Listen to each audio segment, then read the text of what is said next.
প্রিয় ভাইরা আমার, আপনারা জানেন 17 বছর শুধু না, স্বাধীনতার পর থেকে আজকে 55 বছর সরাইল আশুগঞ্জ পুরো বাংলাদেশের মধ্যে সম্ভবত সবচাইতে অবহেলিত দুটা উপজেলা।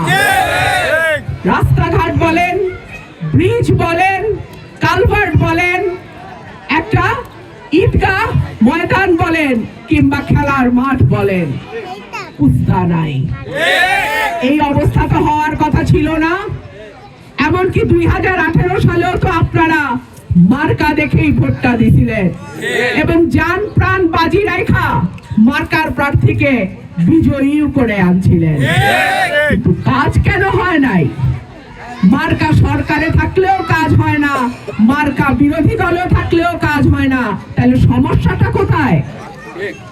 প্রার্থী যদি সঠিক না হয় মার্কায় কিছু যায় আসে না। আর যদি সঠিক প্রার্থী হয়, সরকারে কে থাকলো না থাকলো তাইতেও কিছু যায় আসে না। আমি নতুন প্রজন্মের ভোটারদেরকে বলবো, আমি তরুণ ভোটারদেরকে বলবো, এইবার যারা প্রথমবারের মতো ভোট দিচ্ছে আমার সেই ভাই বোনদেরকে বলবো, একই সঙ্গে আমি এলাকার যারা মুরব্বী আছেন, আমার চাচা, বড় ভাই, আমি আপনাদেরকে অনুরোধ করব, সঠিক মানুষকে নির্বাচিত করবেন। ইনশাআল্লাহ আপনার পরিবারের, আপনার এলাকার, আপনার সমাজের, আপনার উপজেলার উন্নয়ন হবে। সঠিক মানুষকে নির্বাচন করবেন। হাসপাতালে গেলে ডাক্তার পাবেন, ওষুধ পাবেন। কেন বলছি? সরকারি হাসপাতালগুলোতে দেখা যায় ডাক্তার নাই, ওষুধ নাই, মেশিন নষ্ট, বাধ্য হয়ে বেসরকারি হাসপাতালে যে কয়েক গুণ বেশি টাকা দিয়ে একই চিকিৎসা আপনাদেরকে নিতে হয়। আমি যদি আপনাদের ভোটে এমপি নির্বাচিত হই, আমার চিকিৎসা আমার এলাকার সরকারি হাসপাতাল থেকেই শুরু হবে। এরপরে আমি দেখব ডাক্তার কি করে থাকে না, ওষুধ কি করে থাকে না, মেশিন কি করে নষ্ট হয়। প্রিয় ভাইরা আমার, স্কুল, কলেজ, মাদ্রাসা, আমাদের স্কুল, কলেজ, মাদ্রাসা, শিক্ষা প্রতিষ্ঠান যেগুলো আছে, অনেক সময় দেখা যায় সেখানে যোগাযোগ ব্যবস্থা বা যাওয়ার রাস্তা নাই। ডোবার মধ্যে স্কুল, এরকমও আমি দেখেছি। টিচারদের ঠিক মতো বেতন হয় না, টিচারদের সুযোগ সুবিধা নাই। তাহলে একজন মেধাবী শিক্ষক কেন আসবে গ্রামে শিক্ষকতা করতে? তাদের যে সুযোগ সুবিধা, তাদের যে ন্যায্য পাওনা, সেগুলো যাতে তারা সঠিক সময়ে সঠিকভাবে পায়, সেই ব্যাপারেও ইনশাআল্লাহ আমি ব্যবস্থা নেব। বাছাইকৃত লাল সরিষার দানা থেকে অত্যাধুনিক কোল্ড প্রেস মেশিনে তৈরি হয় প্রাণ সরিষার তেল। আসল ঝাঁঝে, আসল স্বাদে। বয়স্ক ভাতা, বিধবা ভাতা, প্রতিবন্ধী ভাতা, আপনারা জানেন যখন যেই সরকার থাকে সেই দলের কর্মীরাই কেবলমাত্র এই ভাতাগুলা পায়, তাই না? আমার যেহেতু কোনো দল নাই, আমি যেহেতু জনগণের প্রার্থী, আমি যেহেতু এলাকাবাসীর প্রার্থী, আমি যেহেতু সরাইল আশুগঞ্জের সাধারণ ভোটারদের প্রার্থী, সুতরাং আমি কিন্তু নির্বাচিত হইলে দল দেখা কোনো সুবিধা দেব না। সেই দলেরই হোক, যেই মতেরই হোক, আইন অনুযায়ী তার যা পাওনা সেইটা আমি 100 তারে বুঝায় দেব ইনশাআল্লাহ।